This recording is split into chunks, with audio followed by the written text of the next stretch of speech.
قرآن پر حلف، جی یہ تو بہت بڑی بات ہوتی ہے۔ جی بالکل، ہمارے معاشرے میں قرآن پر قسم کو سچائی کا آخری معیار سمجھا جاتا ہے، تو یہ مطالبہ ایک طرح سے ملزمان کو مذہبی کٹہرے میں لانے جیسا ہے۔ یعنی وہ کہہ رہے ہیں کہ اگر آپ صحیح ہیں تو قسم کھا کر ثابت کریں۔ جی بالکل، کہ اگر آپ کا دامن صاف ہے تو آئیے سب سے مقدس کتاب کی قسم کھا کر اپنی بے گناہی ثابت کیجیے۔ یہ تو ہوا ایک طرح کا فوری اور مذہبی حل، لیکن کیا صرف یہی کہا انہوں نے؟ نہیں، شاید وہ یہ بھی سمجھتے ہیں کہ حلف سے انکار ہو سکتا ہے یا اس کی قانونی حیثیت شاید محدود ہو، اس لیے انہوں نے دوسرا مطالبہ بھی کیا جو زیادہ رسمی اور قانونی ہے۔ وہ کیا ہے؟ انہوں نے کہا کہ اگر حلف نہیں اٹھاتے یا اس کے علاوہ بھی اس پورے معاملے کی شفاف تحقیق کی جائے۔ شفاف تحقیق یعنی انویسٹیگیشن؟ جی بالکل، غیر جانبدارانہ تفتیش، ثبوت جمع کیے جائیں، گواہیاں لی جائیں اور قانون کے مطابق فیصلہ ہو کہ الزامات درست ہیں یا نہیں۔ تو یہ ایک طرح سے متوازن اپروچ لگتی ہے، ایک طرف مذہبی چیلنج، دوسری طرف قانونی راستہ۔ جی ہاں، اور تیسرا مطالبہ اسی قانونی راستے کو مزید پکا کرتا ہے۔ انہوں نے واضح طور پر متعلقہ اداروں سے قانون کے مطابق تحقیقات اور انصاف کی فراہمی کا بھی تقاضا کیا ہے۔ اچھا، یعنی وہ چاہتے ہیں کہ ریاستی ادارے، پولیس، عدالتیں وہ بھی اس میں شامل ہوں۔ جی بالکل، اس سے لگتا ہے کہ وہ صرف پنچایت یا مقامی سطح پر حل نہیں چاہتے بلکہ باقاعدہ قانونی کارروائی چاہتے ہیں۔ یہ تینوں مطالبات مل کر ان کی سنجیدگی دکھاتے ہیں۔ ظاہر ہے اتنے سنگین الزامات کے بعد انہوں نے کچھ سخت الفاظ بھی استعمال کیے ہوں گے ملزمان کے لیے، مذمت وغیرہ۔ جی بالکل، قاری یحییٰ نے کافی سخت موقف اپنایا۔ انہوں نے واضح طور پر ملوث افراد کو جھوٹا قرار دیا۔ سیدھا سیدھا جھوٹا کہہ دیا؟ جی، اور اس سے آگے بڑھ کر انہوں نے ان کے عمل کو غیر آئینی بھی کہا۔ غیر آئینی؟ آئین کا اس سے کیا تعلق؟ یہ تو آئلی قانونوں کا معاملہ لگتا ہے۔ ہاں، یہ لفظ تھوڑا دلچسپ ہے۔ ہو سکتا ہے ان کی مراد غیر قانونی ہو، یا شاید وہ کہنا چاہ رہے ہوں کہ یہ ملک کے بنیادی اصولوں یا مسلمہ روایات کے خلاف ہے، لیکن اس لفظ سے معاملے کی سنجیدگی ضرور بڑھ جاتی ہے۔ یعنی وہ کہہ رہے ہیں کہ یہ صرف مذہبی نہیں بلکہ ملکی قوانین یا اصولوں کے بھی خلاف ہے۔ لگتا تو یہی ہے، وہ اسے صرف ایک ذاتی گناہ نہیں بلکہ ایک وسیع تر قانونی اور سماجی خلاف ورزی کے طور پر پیش کر رہے ہیں۔ انہوں نے اس عمل کی مذہبی اور سماجی مذمت کا بھی ذکر کیا۔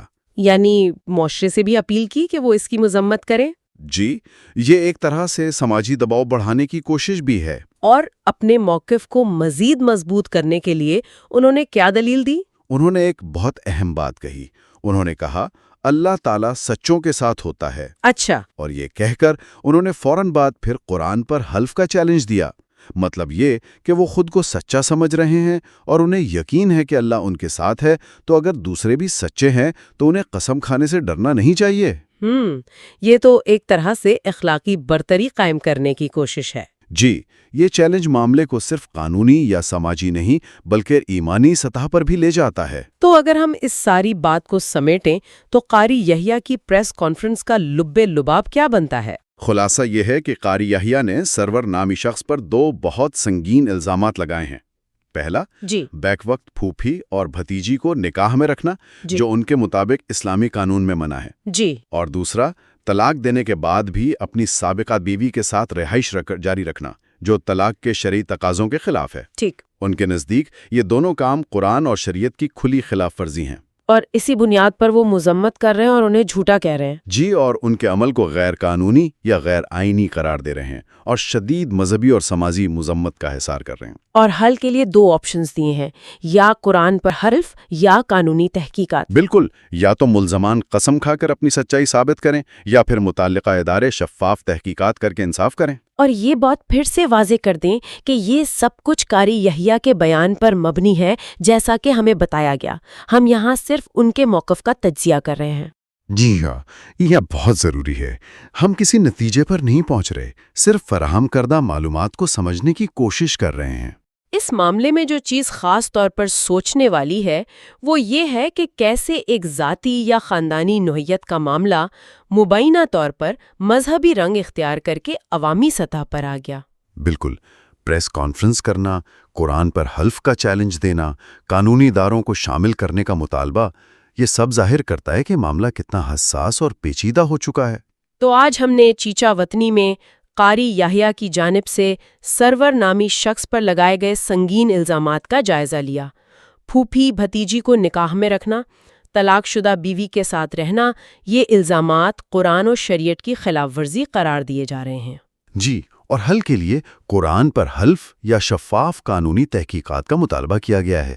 یہ پوری صورتحال ایک اہم سوال بھی اٹھاتی ہے۔ جی، کیا سوال؟ نہیں، میں سوچ رہی تھی کہ جب نکاح، طلاق جیسے ذاتی اور حساس معاملات جن کی جڑیں مذہب اور سماج میں گہری ہیں، اس طرح پبلک میں اچھالے جاتے ہیں، پریس کانفرنسوں میں الزامات کے ساتھ، تو اس سے کیا ظاہر ہوتا ہے؟ یہ واقعی ایک اہم نکتہ ہے۔ یہ ظاہر کرتا ہے کہ شاید ہمارے معاشرے میں تنازعات حل کرنے کے جو روایتی یا قانونی طریقے ہیں وہ ہمیشہ کافی یا مؤثر نہیں ہوتے، یا شاید لوگ ان پر بھروسہ نہیں کرتے۔ اور غور طلب بات یہ ہے کہ جب مذہبی قوانین کی تشریح اور ذاتی حیثیت کے معاملات اس طرح عوامی بحث کا موضوع بن جائیں تو پھر ایسے دعووں کی غیر جانبدارانہ تصدیق کیسے ہو؟ کیا ہمارے پاس ایسے مؤثر نظام موجود ہیں جو نہ صرف سچائی سامنے لائیں اور انصاف کریں بلکہ فرد کی عزت و ساکھ کا بھی خیال رکھیں، خاص طور پر جب تک الزام ثابت نہ ہو؟ بالکل، یہ ایک بڑا چیلنج ہے۔ مستقبل میں ایسے معاملات سے نمٹنے کے لیے اس پر سنجیدگی سے سوچنے کی ضرورت ہے۔